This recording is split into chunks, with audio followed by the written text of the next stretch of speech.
अशोक खरातला रुपाली चाकणकरांपेक्षाही जास्त phone call करणारा तो सरकारी अधिकारी कोण? अंजली दमानी यांचा खळबळजनक दावा. अशोक खरात याला वाचवण्यासाठी सध्याच्या घडीला सगळ्यात जास्त सक्रिय आणि पुढाकार घेणाऱ्यांमध्ये सरकारी अधिकारी अभिजित भांडे पाटील यांचा समावेश असल्याचा खळबळजनक दावा सामाजिक कार्यकर्त्या अंजली दमानिया यांनी केला आहे. अनेक राजकारणी, पोलीस अधिकारी आणि सरकारी अधिकारी अशोक खरात याला उठता बसता फोन करायचे.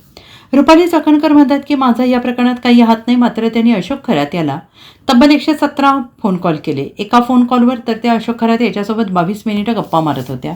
मात्र रुपाली चाकणकर याच्यापेक्षा अभिजित भांडे पाटील यांनी खरातला जास्त वेळा फोन केला, असा दावा अंजली दमानिया यांनी केलाय. त्या बुधवारी मुंबईत आयोजित करण्यात आलेल्या पत्रकार परिषदेत बोलत होत्या. अशोक खरात याला या प्रकरणातून सोडवण्यासाठी प्रचंड मदत करणाऱ्यांमध्ये अभिजित भांडे पाटील यांचा समावेश आहे. अभिजित भांडे पाटील हे मुंबईत डेप्युटी कलेक्टर होते. ते झोपडपट्टी पुनर्वसन विभागात कार्यरत होते. मात्र नंतर त्यांची मूळ ठिकाणी बदली झाली. अभिजित भांडे पाटील यांच्याकडे 2 मोबाईल होते. यापैकी एका मोबाईलवरून त्यांनी खरात याला 143 वेळा, दुसऱ्या फोनवरून 53 वेळा कॉल केले. अशोक खरात याची पत्नी कल्पना खरात, मुलगी तृप्ती खरात, हर्षवर्धन खरात आणि सृष्टी खरात हे फरार आहेत. त्यांना कोणीतरी संरक्षण देत आहे. त्यामुळे SITचे चौकशीसाठी या सगळ्यांना ताब्यात घ्यावं. अभिजित भांडे पाटील हे खरातला मदत करण्यास सगळ्यात पुढे आहेत, असा दावा अंजली दमानिया यांनी केला आहे. मागच्या माझ्या पत्रकार परिषदेत मी म्हटलं होतं की एक डेप्युटी कलेक्टर आहेत, ते त्यांना खूप मदत करतायत. ते मुंबईत कार्यरत आहेत. आता मी त्याचं नाव घेऊन सांगते. ते अभिजित भांडे पाटील जे इथे SRA मध्ये होते, त्यांची SRAतनं सुद्धा त्यांना पदमुक्त करून त्यांना पुन्हा त्यांच्या ओरिजिनल ठिकाणी आणलेत. यांना खरं तर पदमुक्त करणंच गरजेचं आहे. यांना सस्पेंड पण नाही, त्यांना रस्टिकेट काढून टाकणं गरजेचं आहे. हे अभिजित भांडे पाटील तुम्हाला आता या चित्रांमध्ये आणि सगळे फोटोज जे आहेत ते मी सगळे माध्यमांना आता देते.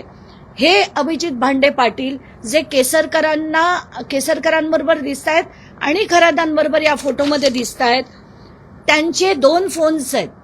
एका फोनवरनं त्यांनी खरातांशी 143 वेळा संभाषण केलंय आणि दुसऱ्या फोनवरनं 53 वेळा.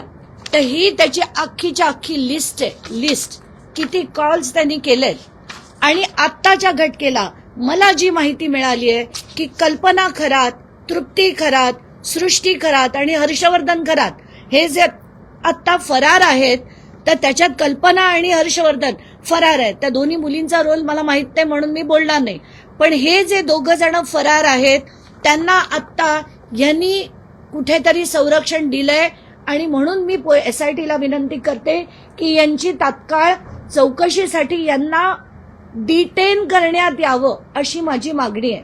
कारण सगळीकडनं खरातांना मदत करण्यासाठी हा माणूस फार पुढे आहे असं मी अतिशय जबाबदारीने विधान करते. Bureau report SBN Marathi, Mumbai.